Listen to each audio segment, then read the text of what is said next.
Imagine this. You just landed after a long flight. Your legs are stiff, your phone is almost dead, and all you want is to get home.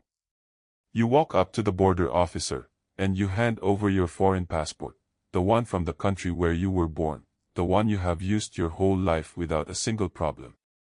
The officer looks at it, looks at you, and asks a question you were not expecting. Where's your American passport? For a second, you freeze. You have dual citizenship. You always thought either passport would work. But that is not how it works anymore, and if you did not know that, you are not alone. Now picture a second scenario. A mother is traveling home with her 2 children. Both kids were born abroad, and both hold citizenship in 2 countries, just like her. She hands over the family's foreign passports at the counter, the ones she used to fly out a few weeks earlier without any issue. This time, the officer pauses, and asks for the children's US passports instead. She has them, but they are sitting in a drawer back home, because she genuinely believed either document would work for her kids. That single assumption turns a routine homecoming into a stressful, drawn-out conversation at the border. These are not rare, dramatic stories made up to scare you. They are becoming more common, and they are exactly why we need to talk about this today. But here is what most people still do not realize. The rules around dual passports at the US border have just been reinforced, and this time, the message is direct, it is official, and it applies to everyone, including children. This week, the US Department of State issued a public reminder through its official travel.gov channel. The message was simple but firm. American citizens who hold dual citizenship must use a valid US passport when they enter and exit the United States. Not their other passport. Not whichever one is easier to grab. Their US passport. And this rule does not make exceptions for minors. If your child was born with citizenship in 2 countries, they are expected to travel on their US passport too, every single time, no matter how old they are. This might sound like a small detail. It is not. This is federal law, based on Title 8, Section 1185 of the U.S. Code. It has technically existed for decades. But the fact that the government is repeating it now, publicly, during the peak of the summer travel season, tells you something important. Officials are seeing enough confusion, and enough mistakes at the border, that they felt the need to say it again, loudly, and in plain language. So let's slow down for a moment and understand where this rule actually comes from, because context matters here. The requirement for U.S. citizens to use a U.S. passport when entering and leaving the country is not new. It has been part of U.S. law for a very long time, originally designed to make sure the government could clearly verify who was crossing its borders, and to prevent confusion between citizens and foreign visitors. For most of that history, it was a quiet, background rule. Airlines rarely checked it strictly. Border officers sometimes let it slide, especially for dual nationals who grew up moving between 2 countries and 2 passports without thinking twice about it. That informal flexibility is disappearing. Borders today are not just a desk and an officer flipping through pages. They are digital systems. Your passport number, your biometric data, your travel history, and your citizenship records are increasingly linked together, cross-checked, and flagged automatically if something does not match. In that kind of system, presenting the wrong passport is not a small inconsistency anymore. It is a mismatch the system is specifically built to catch. So let's talk about why this matters right now, and why your travel plans could be affected even if you think you already know the rules. The first risk is the one nobody expects until it happens to them. Traveling on the wrong passport. If you are a U.S. citizen, even if you also hold a passport from Canada, the United Kingdom, Nigeria, the Philippines, India, Pakistan, Mexico, or anywhere else in the world, presenting only your foreign passport to enter the United States is not just discouraged. It is not allowed.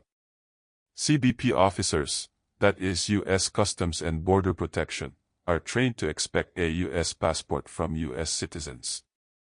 Showing up with only your other passport can lead to delays, additional questioning, secondary inspection, and in some cases, real complications proving your citizenship on the spot, especially if your name, date of birth, or travel history does not perfectly match across documents. This is where many people make a mistake. They assume that because their foreign passport got them into other countries without issue, it will work the same way coming home. It will not. The United States does not treat its own citizens as foreign visitors, and it does not issue visas to its own citizens either. If you are American, you are expected to prove it with an American passport, full stop. There is no gray area here, even if border staff have been lenient about it in the past.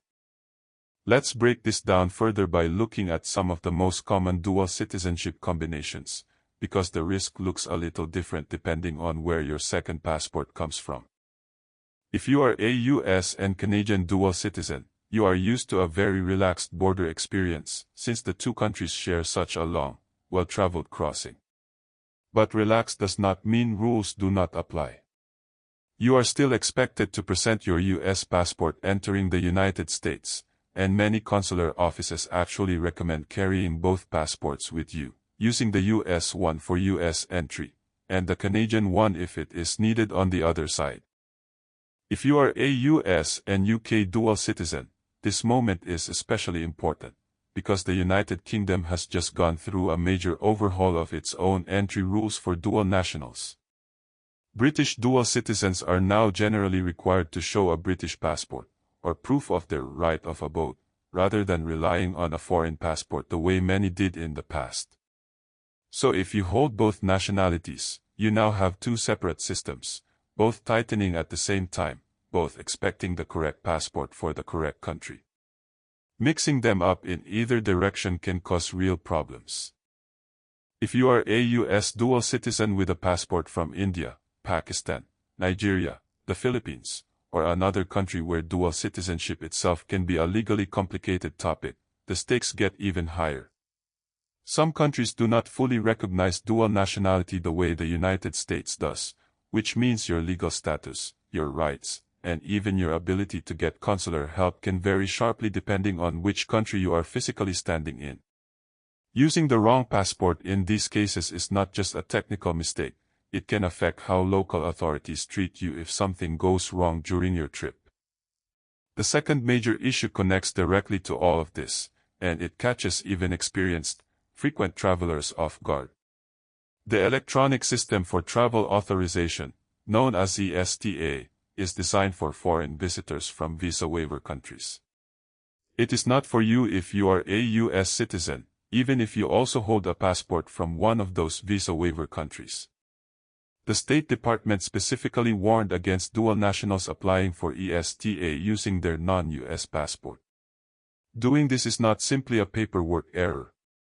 It can create confusion about your actual citizenship status, and it can cause serious problems if it looks like you are trying to enter the country as a foreign national instead of as an American. In some cases, this kind of mismatch has led to cancelled travel authorizations and unexpected denial of boarding, long before the traveler ever reaches the airport.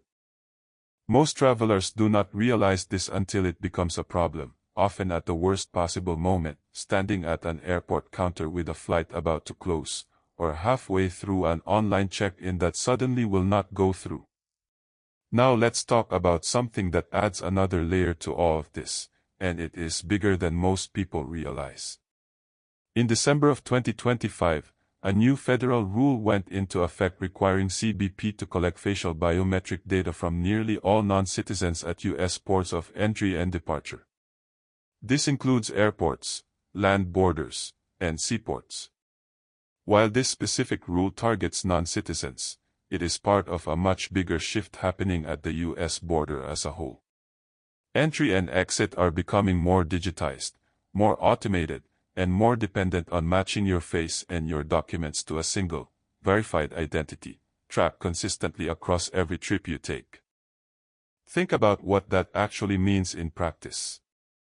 In an older, paper-based system, a border officer might glance at your foreign passport, see a familiar-looking name, and wave you through without deeply questioning which document you should technically be using. In a biometric, data-linked system, your face is being matched against records tied to your legal identity, and your legal identity as a U.S. citizen is tied to your U.S. passport, not your other one. Using the wrong document does not just risk a human raising an eyebrow anymore.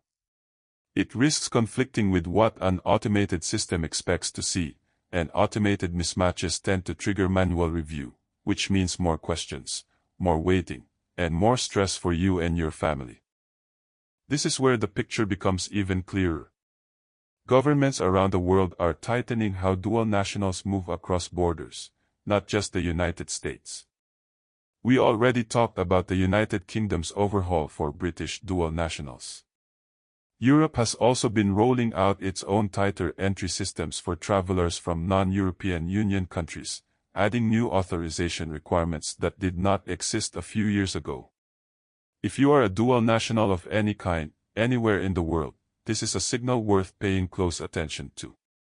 Borders everywhere are asking for one clear, verifiable identity, not two, at the exact moment you cross.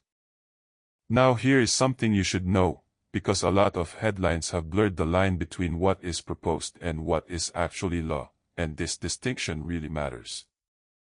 In December of 2025, a bill called the Exclusive Citizenship Act was introduced in the U.S. Senate.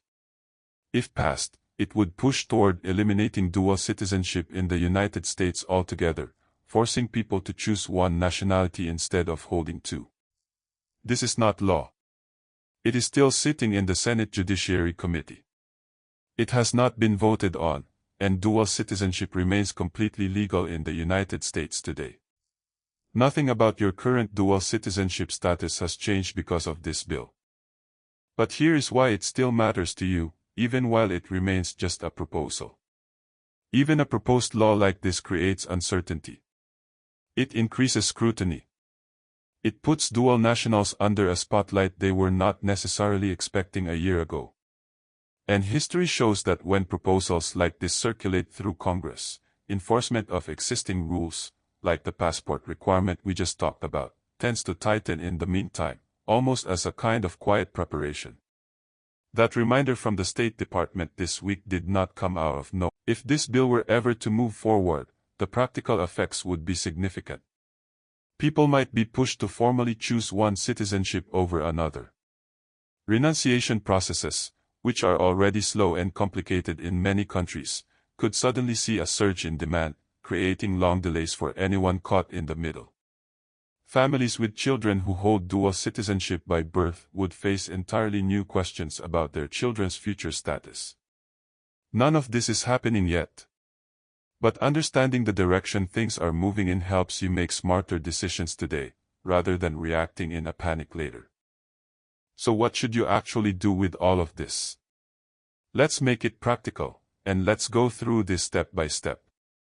First, if you are a U.S. citizen with dual nationality, always travel with your U.S. passport, and make sure it is valid, not expired, not about to expire in the next few months.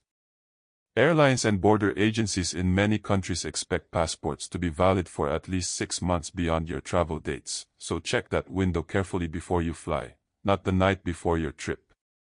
Second, never apply for ESTA using a foreign passport if you are a U.S. citizen. If you already have U.S. citizenship, that system is not built for you, and using it incorrectly can create a paper trail that raises more questions than it answers, sometimes long after you have already booked your flights.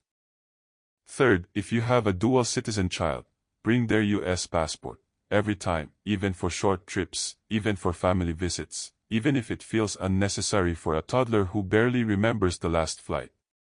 The rule makes no exception for age, and border officers will not make an exception either. Fourth, keep an eye on both passports' expiration dates, not just one. If your foreign passport is about to expire and you need it for entry into your other country of citizenship, that matters too. Many dual nationals get caught off guard managing 2 sets of paperwork instead of one, especially when renewal timelines differ wildly between countries. Fifth, If you are traveling to a country where your second citizenship exists, carry both passports with you whenever practical. Use your U.S. passport for U.S. entry and exit, and be ready to use your other passport if that country expects it, so you are never caught without the correct document on either side of your trip. Sixth, if your family situation is complicated, if you were born a dual citizen, if you naturalize somewhere else later in life, if your children hold different citizenship combinations than you do, this is not the moment to guess. A short conversation with an immigration attorney, or a call to the nearest U.S. embassy or consulate, can save you from a very stressful day at the airport, and it usually costs far less than the delays, missed flights, or legal confusion that come from getting it wrong. Seventh, stay updated through official channels only. The U.S. Department of State's travel.gov website and cbp.gov are the two most reliable sources for confirming exactly what is required before you travel. Rules like this can be updated, clarified, or expanded with very little warning, so checking right before a major trip is always worth the 10 minutes it takes. Let's slow down for a moment and talk about the human side of this, because it is easy to reduce all of this to rules and documents and forget that real families are the ones affected. For many dual citizens, holding two passports is not just a legal technicality. It is a reflection of two homes, two identities, two communities they belong to. The tightening of these rules does not mean the government sees dual citizenship as a problem. Dual citizenship itself remains fully legal, and millions of Americans hold it without any issue. What is changing is how strictly the correct documentation is enforced at the exact moment of entry and exit. Understanding that difference can help you feel less anxious about your status overall, while still taking the specific, practical steps that protect you at the border. Let's recap everything clearly, because this matters, and you deserve a clean, simple summary before we finish. U.S. citizens, including dual nationals and children, must use a U.S. passport to enter and exit the United States. This was just reinforced publicly by the State Department this week. Do not apply for ESTA with a foreign passport if you are American, since that system was never designed for U.S. citizens in the first place. Facial biometric screening is expanding rapidly across U.S. ports of entry, making mismatched documents far easier to catch than in the past. Similar tightening is happening in other countries too, including a major overhaul in the United Kingdom for British dual nationals. And while a bill to restrict dual citizenship in the United States exists in Congress, it is not law, so nothing has legally changed there, yet. But immigration policy in 2026 is moving fast, and the border is paying closer attention than ever to exactly who you say you are, and exactly what document you use to prove it. This is not meant to scare you. It is meant to prepare you. Because the difference between a smooth trip home and a stressful hour at the border often comes down to one simple thing: having the right passport in your hand at the right moment, for you, and for every member of your family traveling with you. If you or someone in your family holds citizenship in more than one country, do not rely on assumptions or outdated advice from years ago, and do not rely on what worked for a friend or a relative in a completely different situation.